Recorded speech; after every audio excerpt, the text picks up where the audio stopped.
जिनकी शरण में जाने के बाद टेढ़ा चंद्रमा भी पूजनीय हो जाता है। तो ऐसा कौन सा कार्य है जो शिव की शरण में जाने के बाद अधूरा रह जाए? तो समस्त शिव भक्तों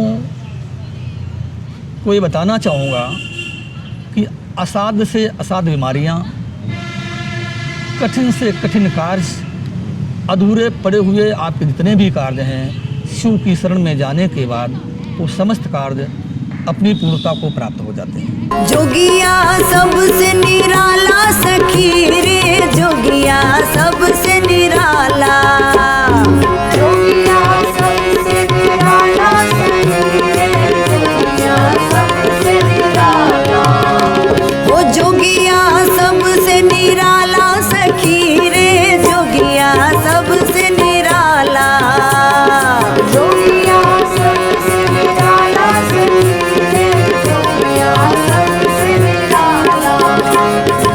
मंगल करता है भक्तों का, मंगल करता है भक्तों का, भेष अमंगल वाला सखी रे, जोगिया सबसे निराला, जोगिया सबसे निराला सखी रे, जोगिया सबसे निराला।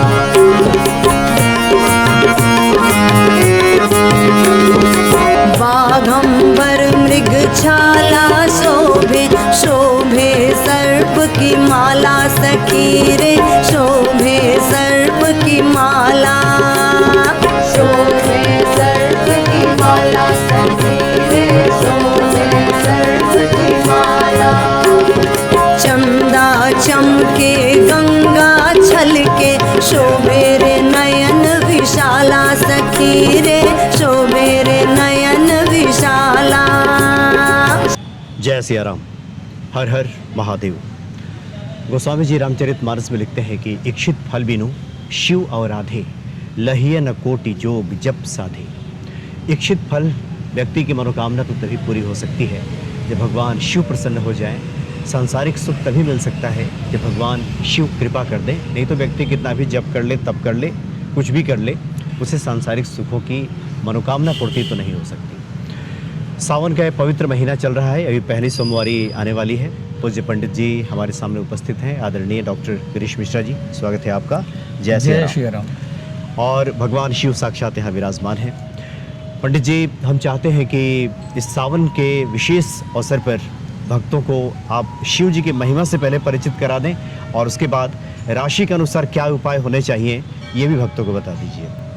जी देखिए, सावन का जो महीना है जी, विशेष रूप से शिव जी के लिए आरक्षित है। शिव साधना, शिव आराधना के लिए इस सावन का महीना शिव भक्तों के लिए विशेष फल प्रदान करने वाला है। और शिव जी की महिमा का वर्णन क्या ही करना है जी। भगवान राम को जब लंका पर विजय प्राप्त करना हुआ तो शिव जी की शरण में भगवान को भी जाना पड़ा। और वहाँ उन्होंने लिखते हैं गोस्वामी जी कि विधिवत थापि लिंग करि पूजा, शिव समान मोहि और न दूजा। उनको एक पता थी बिना शिव जी के आशीर्वाद के रावण पर विजय प्राप्त मैं नहीं कर सकता हूँ।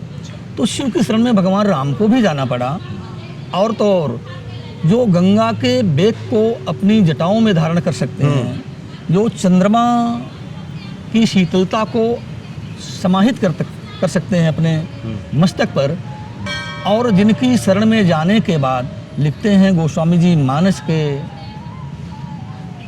बालकांड में ही जी कि जमासतो ही बक्रो अपि चंद्रः सर्वत्र बंदते। जिनकी शरण में जाने के बाद टेढ़ा चंद्रमा भी पूजनीय हो जाता है। तो ऐसा कौन सा कार्य है जो शिव की शरण में जाने के बाद अधूरा रह जाए? तो समस्त शिव भक्तों को ये बताना चाहूँगा कि असाध्य से असाध्य बीमारियाँ, कठिन से कठिन कार्य, अधूरे पड़े हुए आपके जितने भी कार्य हैं, शिव की शरण में जाने के बाद वो समस्त कार्य अपनी पूर्णता को प्राप्त हो जाते हैं। जी जी। तो आइए इस सावन के महीने में चलते हैं सीधे शिव की शरण में। जी जी। अच्छा पंडित जी, अब तो सावन की रिमझिम फुहार भी पड़ने लगी, मुझे लगता है कि हम लोग को मंदिर की तरफ ही चलना होगा। अंदर चल लेते हैं। जी जी आइए। जी पंडित जी, तो राशि के हिसाब से आप क्या भक्तों को बता रहे हैं? मैं कुछ राशियों के आधार पर आप लोगों को बताता हूँ कि आपकी कौन सी राशि है और उस राशियों के आधार पर भगवान शिव की आराधना आप कैसे करें। जी। हम क्या चीज़ भगवान को अर्पण करें जिसका हमें संपूर्ण फल मिले, किस मंत्र की हम जाप करें जिससे हमारे दुखों का निवारण हो सके। भगवान तो भोले भी हैं भाले भी हैं। दुष्टों के लिए उनके पास त्रिशूल है और भक्तों के लिए भोले तो हैं ही। हाँ। इनका नाम ही भोले है। तो भोले को मनाना, देखो शिव जी की को प्रसन्न करना सबसे आसान है। कहते हैं एक लोटा अगर दिल चढ़ा दो छोड़कर लाभ हानि नहीं, और भोले शंकर से बढ़कर दयालु देवता कोई दानी नहीं है। तो वैसे दानवीर की शरण में हम हैं और उनकी शरण में जा करके हमें क्या करना चाहिए जी। जो मेष राशि के लोग हैं, जिनके राशि का स्वामी मंगल है, उनके लिए जल लें, शुद्ध जल तांबे के लोटे में। देखो लोटा हमें तांबे का ही प्रयोग करना है, राशि कोई भी आपकी। अच्छा, स्टील वगैरह से बचें। और अगर हमें भगवान ने संपन्नता प्रदान की है तो चांदी का लोटा आप ले सकते हैं। अच्छा। वो भी स्वर्ण का पात्र नहीं होना चाहिए। अच्छा, स्वर्ण पात्र में नहीं चढ़ा? नहीं, चांदी से चढ़ाएं आप। अच्छा। चांदी ले लें, तांबा ले लें, सहज सबके लिए सहज है तांबे का एक पात्र लेना। तो तांबे के लोटे में शुद्ध जल लें, गंगा जल मिलाएं, उसमें लाल चंदन मिलाकर, और अगर हो जाए तो आंकड़े का फूल, जो लाल रंग का आंकड़ा होता है, मंदार होता है, अच्छा, उसका फूल भगवान को अर्पण करें। पहले तो जल लें, शुद्ध जल, उसमें गंगा जल लें, उस गंगा जल में हम लाल चंदन मिलाएं और थोड़ा सा गुड़ मिलाएं। गुड़ और लाल चंदन मिलाकर उससे भगवान शिव का जलाभिषेक करें। यानी कि आग का आपने कहा, अकवन। हाँ। अच्छा। और उस जल को जलाभिषेक करने के बाद उस जल से हम भगवान भोलेनाथ को आंकड़े का लाल फूल अर्पण करते हुए और संभव जितना हो पाए ओम नमः शिवाय के मंत्र की भगवान शिव के सानिध्य में बैठ करके जाप करें। भगवान भोलेनाथ की कृपा से आपके लिए विशेष फल प्रदान करने वाला होगा। यानी जो मेष राशि के जितने जो जातक हैं वो ऐसा आइए करें। चलते हैं दूसरी राशि। दूसरी राशि है वृष राशि, जिसका स्वामी है शुक्र। तो हम कच्चा दूध ले, दूध जब भी भगवान शिव को चढ़ाएं तो कच्चा दूध ही चलाएं। उबला हुआ दूध हम कदापि भी भगवान को अर्पण न करें। दूध कच्चा लेना चाहिए। कच्चा दूध लें, उसमें दही मिलाएं, सफ़ेद चंदन मिला करके और भगवान शिव का उससे हम अभिषेक करें। उसके बाद अगर संभव हो पाए तो सफ़ेद या लाल रंग का पुष्प, संभव सफ़ेद रंग का बहुत ज़रूरी है, लाल तो ना ले पाए ना ले लें, सफ़ेद रंग का पुष्प लें और भगवान को अर्पण करें। ओम नमः शिवाय और चंद्र के बीज मंत्र का हम जाप करें। अच्छा। लेकिन इनके राशि का समय शुक्र है तो आप कहोगे चंद्रमा का बीज मंत्र जप करें हम, ये भी देखना है। तो चंद्रमा हमें शीतलता प्रदान करता है। आज इस मंथ श्रावण मंथ में शुक्र की जो स्थिति है उस ग्रह दशा के आधार पर आपको वृष राशि वालों को चंद्रमा के मंत्र के लिए बताया गया है। अच्छा, मतलब ये जो वर्तमान का जो गोचर है, हाँ गोचर है, उस गोचर के उसके हिसाब से। जी। अगली राशि मिथुन राशि की बात कर लेते हैं। मिथुन राशि के लोग हरिमोग, दूर्वा और बेलपत्र भगवान को अर्पण करें। दूध में लाल रंग का पुष्प मिला करके भगवान को अर्पण करें। अच्छा जी। लाल रंग का फूल कोई भी हो सकता है, जो शहर में मिल पाए वो आप ले सकते हैं। और शिव भगवान के सानिध्य में बैठ करके श्री शिव चालीसा का पाठ करना चाहिए। इससे आपके मन की पवित्रता, मन की एकाग्रता बनी रहेगी और रुके हुए कार्यों में एक ऐसी गति आएगी, उस गति से आपके कार्य पूरे हो जाएंगे। अब बात कर लेते हैं कर्क राशि की, जी, जिसका स्वामी चंद्रमा है और कर्क राशि के लोग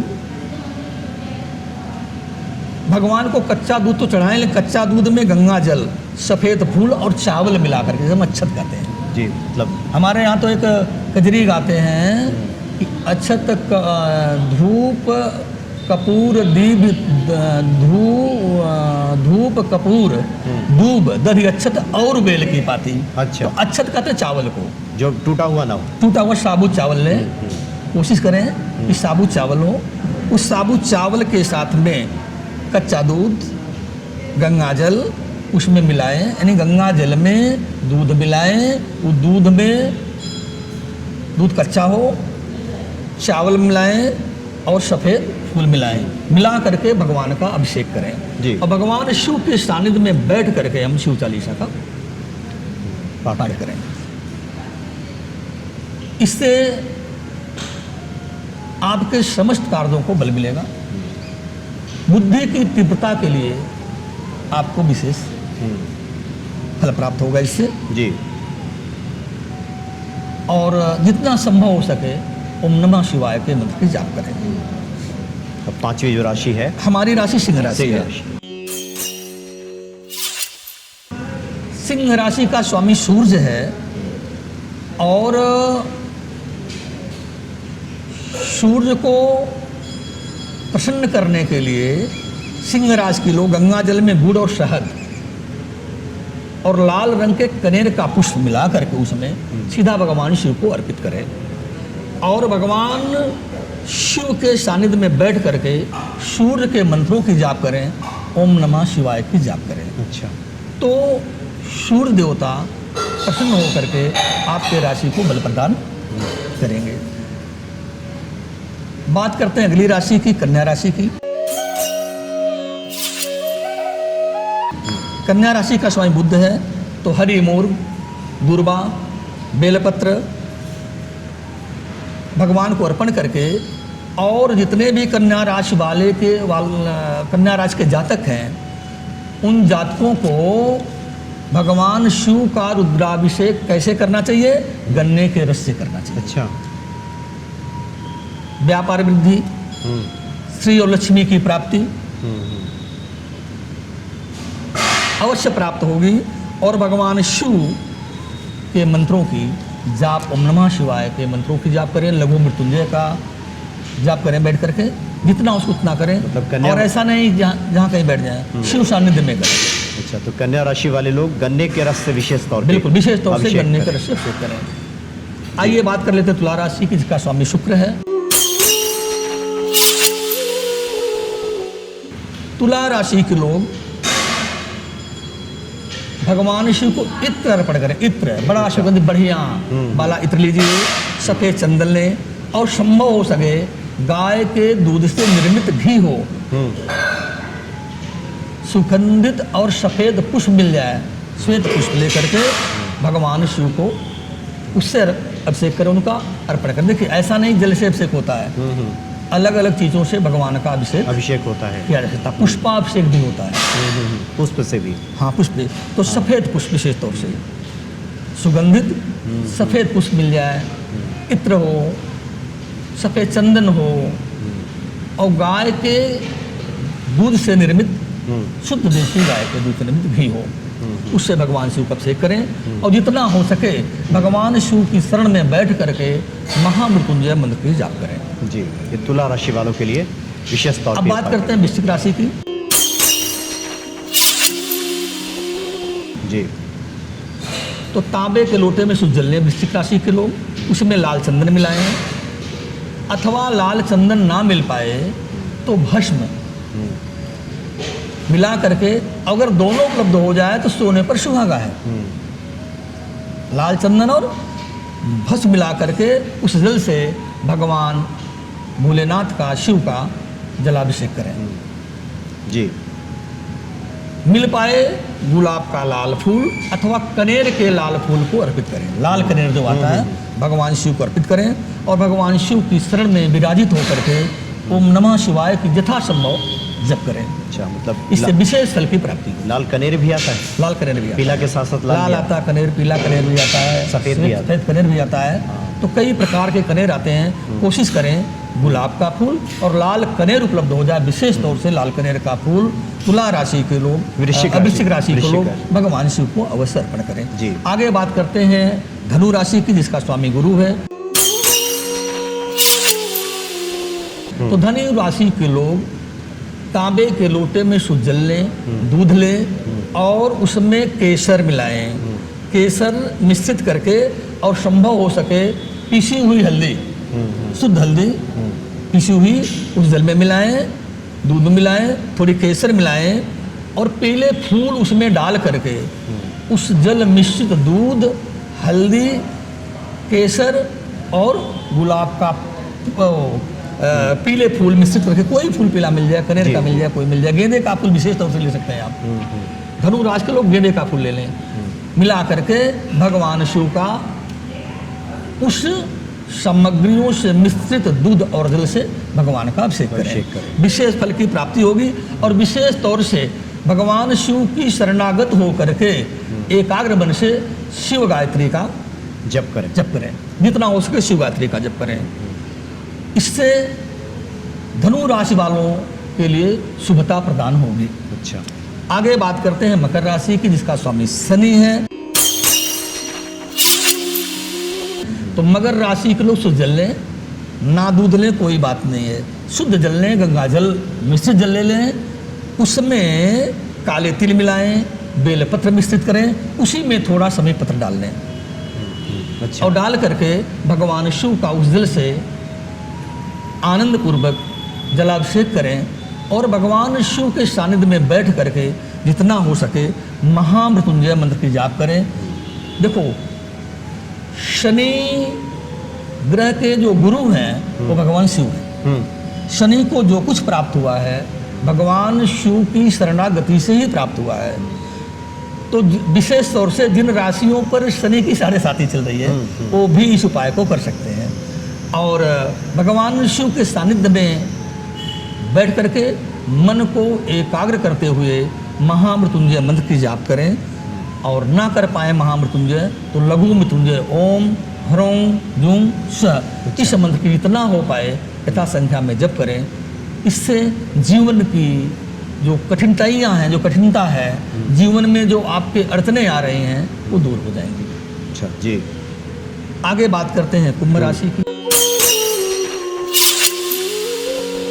और जिसका स्वामी भी शनि है। वो भी जल शुद्ध जल लें, गंगा जल मिलाएं, उसमें काले तिल मिलाएं, काले तिल मिला करके शमी का पत्र भी उसी में मिला लें। अच्छा। और भगवान शिव का जलाभिषेक करें। उस जलाभिषेक को करने के बाद विशेष तौर से गन्ने के रस से भगवान शिव का अभिषेक करें, विशेष फल की प्राप्ति होगी और भगवान शिव के सानिध्य में बैठ करके मन को निश्चल बना करके, निर्मल बना करके भगवान शिव के महामृत्युंजय मंत्र की जप जितना हो सके जप करें, विशेष फल की प्राप्ति होगी।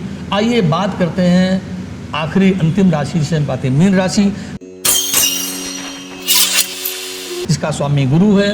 तो गुरु मीन राशि का स्वामी है। तो मीन राशि वाले लोगों के लिए मैं बताना चाहूँगा कि शुद्ध जल लें, उसमें थोड़ा दूध मिलाएं, उसमें केसर और मिश्री मिला करके पीले फूल और बेलपत्र, पहले क्या करें, केसर मिश्री मिश्रित उस गंगा जल में मिले हुए दूध के साथ भगवान का अभिषेक करें। उसके बाद उस अभिषेक करने के बाद भगवान को पीले फूल और बेलपत्र अर्पण करें श्रद्धा से। उस अर्पण करने के बाद भगवान के सानिध्य में बैठ करके, शिव सानिध्य में बैठ करके शिव शरणागति, शिव के शरणागत हो करके आराम से लघु मृत्युंजय मंत्र के जाप करें जितना हो पाए। तो जीवन की जितनी कठिनाइयां हैं, जितनी अड़चने हैं, जितनी उलझने हैं, समस्त उलझनों को भगवान भोलेनाथ समाप्त कर देंगे। तो ये रहा आपके राशियों के आधार पर शिव पूजन की विशेष सामग्री जिसे मैंने आज आपको बताया है।